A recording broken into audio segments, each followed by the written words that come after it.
പറഞ്ഞു, ആരാണ് ഇവൻ പറയുന്നത്? ഈ വിവരദോഷി വൃത്തികെട്ടവൻ ആരാണ്? സ്വഹാബി ഉസ്മാൻ ബിൻ അഫ്ഫാൻ റളിയല്ലാഹു അൻഹുവിനെ കുറിച്ചിട്ട് ഇങ്ങനെ പറയാൻ, എഴുതാൻ എന്ത് അധികാരമാണ് ഇവനുള്ളത്? എന്ത് യോഗ്യതയാണുള്ളത്?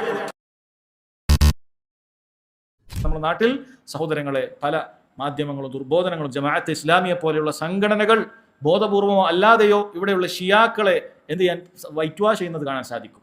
ഗ്രന്ഥരചനകൾ നടത്തുക നമുക്ക് കാണാൻ പറ്റും. IPH ഇറക്കിയ പുസ്തകമാണ് സാമൂഹ്യ നീതി എന്ന് പറയുന്ന സെയ്ദ് കുത്തുബ് എന്ന് പറയുന്ന ദലാലത്തിന്റെ വഴികേടിന്റെ പണ്ഡിതൻ.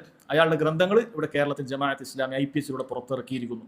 ആ സാമൂഹ്യ നീതിയിൽ ഒരു നീതിയുമില്ലാതെ നെറികേട് എഴുതി കാണാൻ സാധിക്കും. മഹാനായ ഉസ്മാൻ ബിൻ അഫ്ഫാൻ റളിയല്ലാഹു അൻഹുവിനെ വൃദ്ധനായ ഭരണാധികാരി എന്നും ഇസ്ലാമിനെ കുറിച്ച് ശരിക്കും ശ്രദ്ധിക്കാൻ സാധിച്ചിട്ടില്ല എന്ന് പറഞ്ഞു ഉസ്മാൻ റളിയല്ലാഹു അൻഹുവിനെ പല നിലക്ക് ആക്ഷേപിക്കുന്നത് ഇയാളുടെ വാചകങ്ങൾ കാണാൻ സാധിക്കും. ഇത് മലയാളത്തിലേക്ക് വിവർത്തനം ചെയ്യപ്പെട്ടിട്ടുണ്ട്. ഇയാൾ അറബിയിൽ എഴുതിയ ഗ്രന്ഥങ്ങൾ മലയാളത്തിലേക്ക് വിവർത്തനം ചെയ്യപ്പെട്ടിട്ടുണ്ട്. അതുപോലെ സ്വഹാബികളെ ചീത്ത പറയുന്ന ഒരുപാട് കാര്യങ്ങൾ സഹോദരങ്ങളെ ഇവർക്കിടയിൽ കാണാൻ സാധിക്കും. ഉസ്മാൻ റളിയല്ലാഹു അൻഹു ഭരണത്തിൽ അധികം ശ്രദ്ധിക്കാൻ സാധിച്ചിരുന്നില്ല. അദ്ദേഹം സുഖലോലുപനായിരുന്നു. അങ്ങനെ ഇസ്ലാമിനെ കുറിച്ച് ശ്രദ്ധിച്ചില്ല. തികച്ചും വ്യാജ വാർത്തകൾ മാത്രമാണ്. ഇസ്ലാം ഏറ്റവും കൂടുതൽ പ്രചരിച്ചിട്ടുള്ളത് ഉസ്മാൻ റളിയല്ലാഹു അൻഹുവിന്റെ കാലഘട്ടത്തിലാണ്. മുസ്ലിമീങ്ങളുടെ ഭരണം അതെല്ലാം ലോകമൊട്ടാകെ വ്യാപിച്ച് ഏതാണ്ട് ലോകം മുഴുവൻ മുസ്ലിമീങ്ങളുടെ കീഴിലേക്ക് വരുന്ന പ്രധാനപ്പെട്ട ഒരു കാലഘട്ടം യഥാർത്ഥത്തിൽ ഉസ്മാൻ റളിയല്ലാഹു അൻഹുവിന്റെ കാലഘട്ടമാണ്. പണ്ഡിതന്മാർ പറഞ്ഞത് ഒരു വേള അദ്ദേഹത്തിന്റെ ഖുർആൻ പാരായണം കൊണ്ടുള്ള ബറക്കത്ത് കൊണ്ടായിരിക്കാം അത് സംഭവിച്ചത്. കാരണം അത്രയും ഖുർആനുമായി ബന്ധമുള്ള മഹാനായ സ്വഹാബിയാണ് മഹാനായ ഉസ്മാൻ ബിൻ അഫ്ഫാൻ റളിയല്ലാഹു അൻഹു.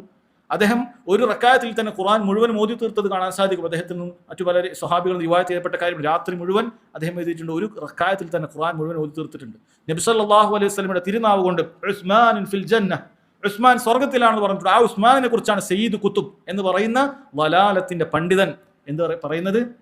ഇയാൾ ശരിയല്ല, ഇയാൾ പറഞ്ഞ ആരാണ് ഇവൻ പറയാൻ? ഈ വിവരദോഷി വൃത്തികെട്ടവൻ ആരാണ്? സ്വഹാബി ഉസ്മാൻ ബിൻ അഫ്ഫാൻ റളിയല്ലാഹു അൻഹുവിനെ കുറിച്ചിട്ട് ഇങ്ങനെ പറയാൻ, എഴുതാൻ എന്ത് അധികാരമാണ് ഇവനുള്ളത്? എന്ത് യോഗ്യതയാണുള്ളത്? അതുപോലെ സ്വഹാബികളെ മാത്രമല്ല, അയാൾ അതിനപ്പുറത്തേക്ക് നബിമാരെ കുറിച്ച് പോലും ചീത്ത പറയുന്ന ആളാണ്.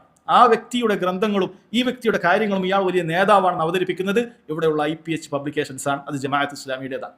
അതുപോലെ NDF-നെയും അതേപോലെയുള്ള ഇത്തരം തീവ്ര ആശയങ്ങളുള്ള ആളുകൾക്കൊക്കെ അവർ ഇന്ന് എന്ത് തന്നെ വൈറ്റ് വാഷ് ചെയ്ത് ഞങ്ങളൊക്കെ നല്ല ആളുകളാണെന്ന് പറഞ്ഞാൽ ഇവരുടെ ഉള്ളിൽ നമ്മൾ മനസ്സിലാക്കിയിരിക്കേണ്ട കാര്യം, ഇവരുടെ ഉള്ളിൽ ഈ പറയുന്ന മതരാഷ്ട്രവാദവും ഈ രൂപത്തിലുള്ള ഈ വൃത്തികെട്ട ആശയങ്ങളും മറ്റുമൊക്കെ ഇവർക്കുണ്ട് എന്ന് മനസ്സിലാക്കണം. അതിനേക്കാൾ അപ്പുറത്ത് സ്വഹാബികളെ ചീത്ത പറയുന്ന പല ഗ്രന്ഥങ്ങളുമുണ്ട്. അലി ശരിയത്തി എന്ന് പറയുന്ന യഥാർത്ഥത്തിലുള്ള ഒരു ഷീഇ, അയാളുടെ ഗ്രന്ഥങ്ങൾ ഫാത്തിമ എന്ന പേരിൽ ഇവിടെ പുറത്തിറക്കിയിട്ടുള്ളത് NDF ആണ്. അപ്പൊ അത്തരം ഗ്രന്ഥങ്ങൾ, അത്തരം കാര്യങ്ങൾ വളരെ ഗൗരവത്തിൽ നമ്മൾ മനസ്സിലാക്കണം. ഇത് പ്രചരിപ്പിക്കുന്ന ആളുകൾ അഹ്ലുസുന്നയായിട്ട് യാതൊരു ബന്ധവും അവർക്കില്ല.